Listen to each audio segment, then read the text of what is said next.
మత్తయి సువార్త 8వ అధ్యాయము. కుష్ఠరోగికి స్వస్థత. బోధను ముగించి పర్వతముపై నుండి దిగివచ్చిన యేసును గుంపులు గుంపులుగా జనులు వెంబడించిరి. ఆ సమయమున కుష్ఠరోగి ఒకడు వచ్చి ప్రభువు ముందు మోకరించి, ప్రభూ, నీకు ఇష్టమైనచో నన్ను శుద్ధుని చేయగలవు అని పలికెను. అంతట యేసు తన చేయి చాపి అతనిని తాకి, నాకిష్టమే, నీకు శుద్ధి కలుగునుగాక అని పలికెను. వెంటనే వాని కుష్ఠము పోయి వాడు శుద్ధుడాయెను. యేసు అతనితో, ఈ విషయమును ఎవరితోనూ చెప్పవలదు. నీవు వెళ్ళి అర్చకునకు కనిపింపుము. నీ స్వస్థతను వారికి నిరూపించుటకై మోషే ఆజ్ఞానుసారము కానుకను సమర్పింపుము అని పలికెను. శతాధిపతి సేవకుని స్వస్థత. యేసు కఫర్నాములో ప్రవేశించుచుండగా శతాధిపతి ఒకడు ఆయనను సమీపించి, ప్రభూ, నా ఇంట సేవకుడొకడు పక్షవాతముతో విపరీతమైన బాధపడుచు మంచము పట్టియున్నాడు అని తెలుపగా, నేను వచ్చి వారిని స్వస్థపరుతును అని యేసు ఆ శతాధిపతితో పలికెను. ఆ శతాధిపతి ఆయనతో, ప్రభూ, నీవు నా ఇంటిలోనికి వచ్చుటకు నేను పాత్రుడను కాను. నీవు ఒక్క మాట పలికినా చాలును, నా సేవకుడు స్వస్థత పొందును. నేను అధికారము గలవాడను. నా అధీనమందున్న ఏ సైనికుడినైనా నేను రమ్ము అనిన వచ్చును, పొమ్ము అనిన పోవును. నా సేవకుడు నేను చేయుము అనిన దానిని చేయును అని సవినయముగా పలికెను. అది విని యేసు ఆశ్చర్యపడి తన వెంట వచ్చుచున్న వారితో, ఇశ్రాయేలు ప్రజలలో సైతము నేను ఇట్టి విశ్వాసమును చూడలేదు అని నిశ్చయముగా చెప్పుచున్నాను. తూర్పు పడమరల నుండి అనేకులు వచ్చి పరలోక రాజ్యమందున్న అబ్రహాము, ఈసాకు, యాకోబుల పంక్తిలో కూర్చుందురు. కాని రాజ్యమునకు వారసులు వెలుపల చీకటి గదిలోనికి త్రోయబడుదురు. అచట వారు విలపించుచు పండ్లు కొరుకుకొందురు అని పలికెను. అంతట యేసు ఆ శతాధిపతితో, నీవిక పొమ్ము, నీవు విశ్వసించినట్లు నీకు అగునుగాక అని పలికెను. ఆ క్షణముననే శతాధిపతి సేవకుడు స్వస్థత పొందెను. పలువురిని స్వస్థపరచుట. ఆ తరువాత యేసు పేతురు ఇంటికి వెళ్ళి అచట జ్వరపీడితయై మంచము పట్టియున్న అతని అత్తను చూచి, ఆమె చేతిని తాకినంతనే జ్వరము వీడిపోయెను. అంతటా ఆమె లేచి ఆయనకు పరిచర్య చేసెను. ఆ సాయం సమయమున పిశాచ పీడితులగు పలువురిని యేసు వద్దకు తీసుకొని రాగా, ఒక్క మాటతో ఆయన పిశాచములను పారద్రోడి రోగులనందరినీ స్వస్థపరచెను. ఆయన మన బలహీనతలను తనపై వేసికొనెను, మన రోగములను తానే భరించెను అని యెషయా ప్రవక్త పలికిన పలుకులు ఈ రీతిగా నెరవేరెను. శిష్య లక్షణము. యేసు తన చుట్టుప్రక్కలనున్న గొప్ప జనసమూహములను చూచి వారిని ఆవలి ఒడ్డునకు వెళ్ళుడని ఆజ్ఞాపించెను. అప్పుడు ధర్మశాస్త్ర బోధకుడొకడు యేసును సమీపించి, బోధకుడా, నీవు ఎక్కడకు వెళ్ళినను నీ వెంట వచ్చుటకు సంసిద్ధుడను అనగా, యేసు, నక్కలకు బొరియలు, ఆకాశపక్షులకు గూళ్ళు కలవు, మనుష్య కుమారునకు మాత్రము తలవాల్చుటకైనను చోటు లేదు అని ప్రత్యుత్తరమిచ్చెను. మరి ఒక శిష్యుడాయనతో, ప్రభూ, మొదట నా తండ్రిని సమాధి చేసి వచ్చెదను, అనుమతి దయచేయుడు అని కోరగా, యేసు, నీవు నన్ను వెంబడింపుము, మృతులను సమాధి చేయు విషయము మృతులనే చూచుకొననిమ్ము అని పలికెను. తుఫానును ఆపుట. అంతటా యేసు పడవనెక్కగా ఆయన శిష్యులు ఆయనను వెంబడించిరి. హఠాత్తుగా గాలివాన క్రమ్మి పడవను ముంచెత్తునంతటి అలలు ఆ సముద్రములో చెలరేగెను. ప్రభువు ఆ సమయమున నిదురించుచుండెను. శిష్యులు అప్పుడు ఆయనను మేలుకొలిపి, ప్రభూ, మేము నశించుచున్నాము, రక్షింపుము అని ప్రార్థింపగా యేసు వారితో, ఓ అల్ప విశ్వాసులారా, మీరు భయపడెదరేలా అని పలికి లేచి గాలిని సముద్రమును గద్దించెను. వెంటనే ప్రశాంతత చేకూరెను. గాలి సముద్రము సైతము ఈయన ఆజ్ఞకు లోబడినవి. ఈయన ఎంతటి మహానుభావుడు అని జనులు ఆశ్చర్యపడిరి. పిశాచ పీడితులకు స్వస్థత.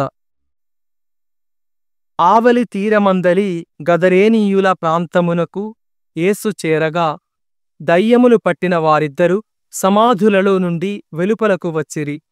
వారు ఉగ్రస్వరూపులు. వారున్న ఆ మార్గమున పోవుటకు ఎవరికిని ధైర్యము చాలకుండెను. దేవుని కుమారుడా, మాతో నీకేమి పని? సమయము ఆసన్నము కాక మునిపే మమ్ము శిక్షింపవచ్చితివా అని వారిద్దరూ బిగ్గరగా కేకలు వేసిరి.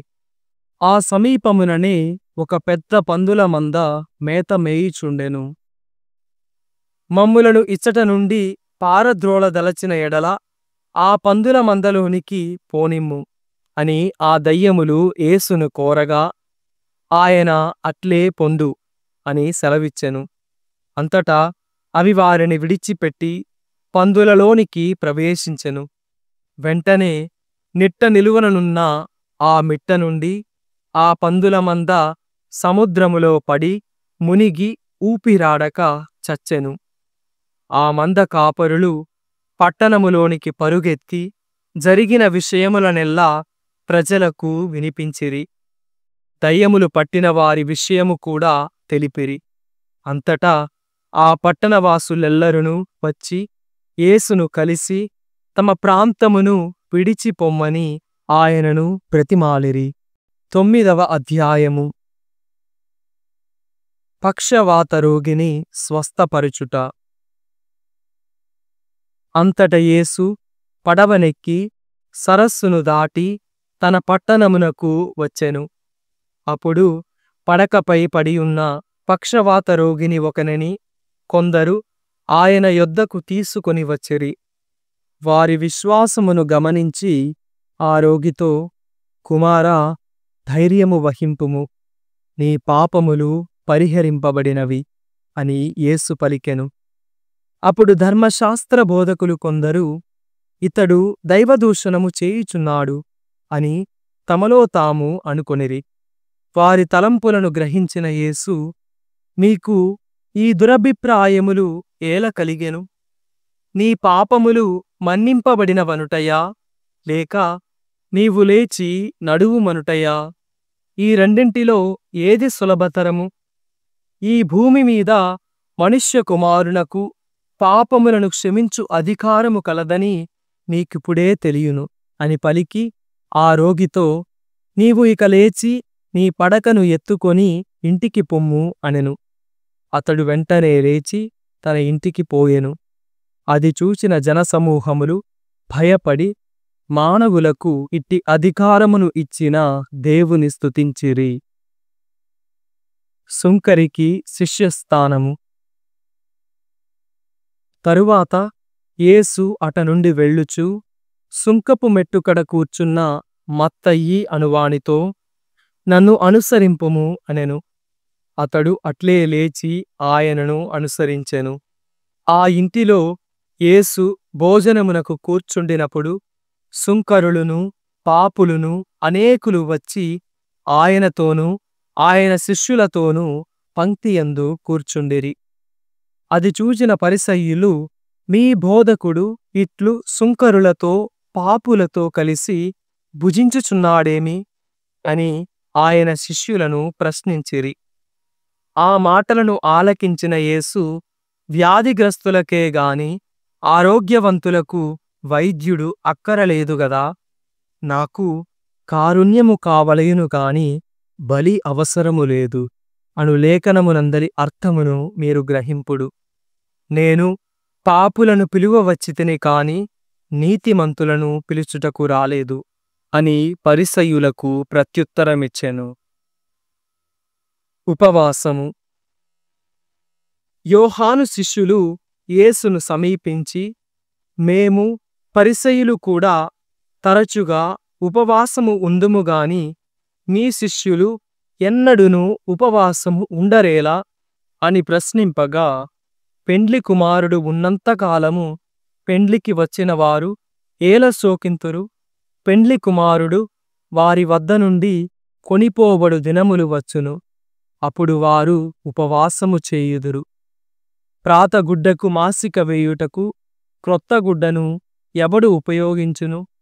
అట్లు ఉపయోగించిన క్రొత్త గుడ్డ కృంగుట వలన ఆ ప్రాతగుడ్డ మరింత చినిగిపోవును. క్రొత్త ద్రాక్షరసమును ప్రాతతిత్తులలో ఎవరు పోయుదురు?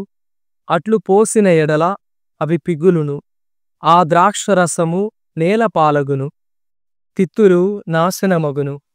అందువలన క్రొత్త ద్రాక్షరసమును క్రొత్త తిత్తులలో పోయుదురు, అప్పుడు ఆ రెండును చెడిపోకుండును అని యేసు సమాధానమొసగెను.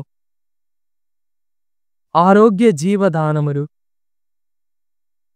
ఇట్లు మాట్లాడుచున్న యేసు వద్దకు పాలనాధికారి ఒకడు వచ్చి ఆయన ముందు మోకరించి, నా కుమార్తె ఇప్పుడే మరణించినది, కాని నీవు వచ్చి నీ హస్తమును ఆమెపై నుంచిన ఆమె బ్రతుకును అని ప్రార్థించెను. అప్పుడు యేసు లేచి శిష్య సమేతముగా అతనిని వెంబడించెను. అప్పుడు 12 ఏండ్ల నుండి ఎడతెగక రక్తస్రావమగుచు బాధపడుచున్న ఒక స్త్రీ వెనుక నుండి వచ్చి యేసు అంగీ అంచును తాకెను. ఏలయనా యేసు వస్త్రమును తాకినంత మాత్రమున నేను ఆరోగ్యవతిని అగుదును అని ఆమె తలంచుచుండెను. యేసు వెనుకకు తిరిగి ఆమెను చూచి, కుమారీ, ధైర్యము వహింపుము, నీ విశ్వాసము నిన్ను స్వస్థపరచెను అని పలుకగా ఆమె ఆ క్షణముననే ఆరోగ్యవంతురాలాయెను. పిమ్మట యేసు ఆ పాలనాధికారి ఇంటికి వెళ్ళెను. అచట పిల్లన గ్రోవిని ఊదడి వారిని, అలజడిగనున్న జనసమూహమును చూచి, మీరందరూ ఆవలికి పొండు, ఈ బాలిక మరణించలేదు, నిదురించుచున్నది అని పలికెను. అందులకు వారందరూ ఆయనను కేలన చేసిరి. మూగియున్న జనసమూహమును వెలుపలకు పంపి యేసు లోపలకు వెళ్ళి ఆ బాలిక చేతిని పట్టుకొనగా ఆ బాలిక లేచెను. ఆ వార్త ఆ ప్రాంతము అంతటా వ్యాపించెను. దృష్టిదానము. అంతట యేసు ఆ ప్రాంతమును వీడిపోవుచుండగా 2 గ్రుడ్డివారు ఆయన వెంటబడి, దావీదు కుమారా, మమ్ము కరుణింపుము అని మొరపెట్టుకొనిరి. యేసు ఇంట ప్రవేశించినప్పుడు ఆ గ్రుడ్డివారు ఆయన వద్దకు వచ్చిరి. అప్పుడు యేసు వారిని, నేను ఈ పని చేయగలనని మీరు విశ్వసించుచున్నారా అని ప్రశ్నింపగా వారు, అవును ప్రభూ అని పలికిరి. అంతటా ఆయన వారి నేత్రములను తాకి, మీరు విశ్వసించినట్లు జరుగునుగాక అని పలికెను. వెంటనే వారు దృష్టిని పొందిరి. దీనిని ఎవరికిని తెలియనీయవలదని వారిని యేసు ఆజ్ఞాపించెను. కాని వారు పోయి యేసు కీర్తిని దేశమంతటా ప్రచారము గావించిరి. మూగదయ్యమును వెడలగొట్టుట. వారు పోవుచుండగా పిశాచము పట్టి నోటి మాట పడిపోయిన మూగవానిని ఒకనిని కొందరు యేసు వద్దకు కొనివచ్చిరి. దయ్యము వెడలగొట్టబడినంతనే ఆ వ్యక్తి మాటలాడసాగెను.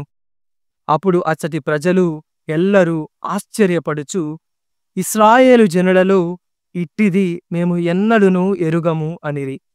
కాని పరిసయ్యులు పిశాచముల నాయకుని సహాయముతో ఇతడు పిశాచములను వెడలగొట్టుచున్నాడు అని ఈసడించిరి. క్రీస్తు కారుణ్యము. యేసు అన్ని పట్టణములను గ్రామములను తిరిగి ప్రార్థనా మందిరములలో బోధించుచు పరలోక రాజ్యమును గూర్చిన సువార్తను ప్రజలకు ప్రకటించుచు జనుల వ్యాధి బాధలనెల్లా పోగొట్టుచుండెను. నిస్సహాయులై బాధలతో మ్రగ్గుచు కాపరిలేని గొర్రెలవలే చెదరియున్న జనసమూహమును చూచి ఆ కరుణామయుని కడుపు తరుగుకొనిపోయెను. అప్పుడు యేసు తన శిష్యులతో, పంట మిక్కుటము కాని కోతగాండ్రు తక్కువ, కావున పంటను సేకరించుటకు కావలసిన కోతగాండ్రను పంపవలసినదని పంట యజమానునికి మనవి చేయులు అని పలికెను. 10వ అధ్యాయము.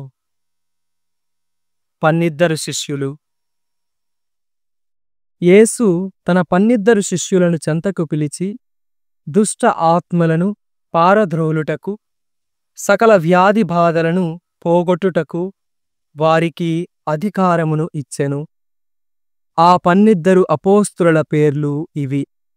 అందు మొదటివాడు పేతురు అనబడు సీమోను, తదుపరి అతని సోదరుడగు అంద్రెయ, జెబెదాయి కుమారుడగు యాకోబు, అతని సోదరుడగు యోహాను, ఫిలిప్పు, బర్తలోమయి, తోమా, సుంకరియగు మత్తయి, అల్ఫయి కుమారుడగు యాకోబు, తత్తయి, కాననీయుడగు సీమోను, ఆయనను అప్పగించిన యూదా ఇస్కారియోతు. వేద ప్రచారం. యేసు ఈ 12 శిష్యులను పంపుచు వారికి ఇట్లు ఆజ్ఞాపించెను.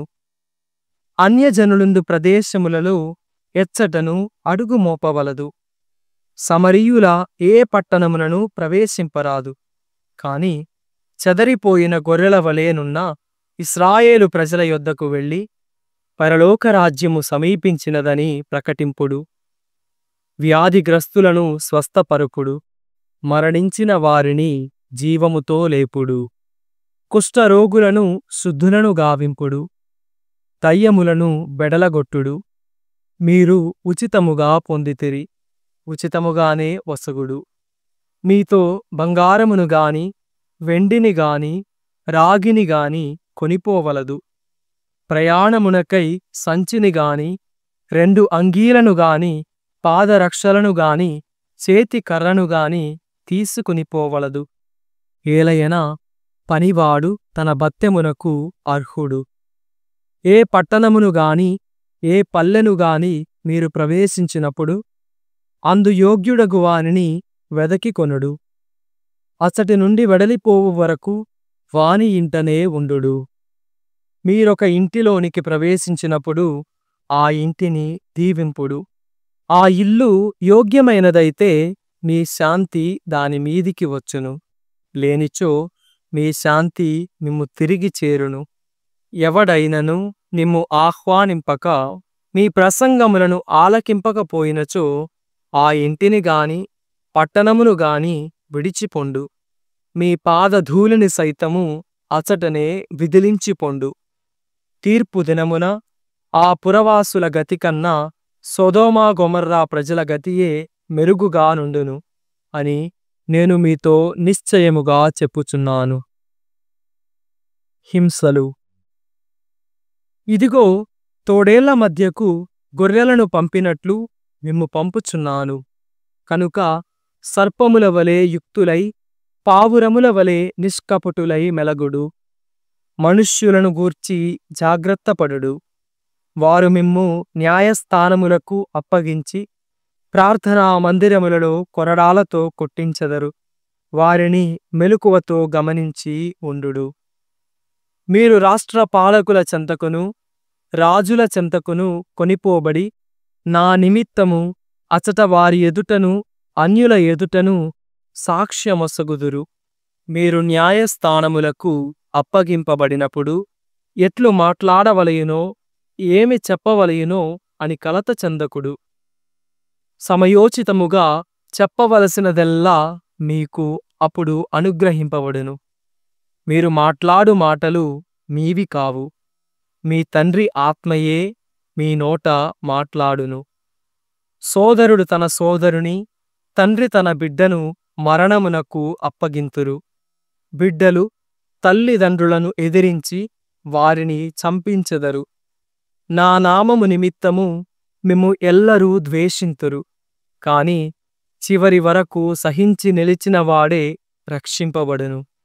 మిమ్ము ఒక పట్టణమున హింసించినప్పుడెల్లా వేరొక పట్టణమునకు పారిపోవుడు.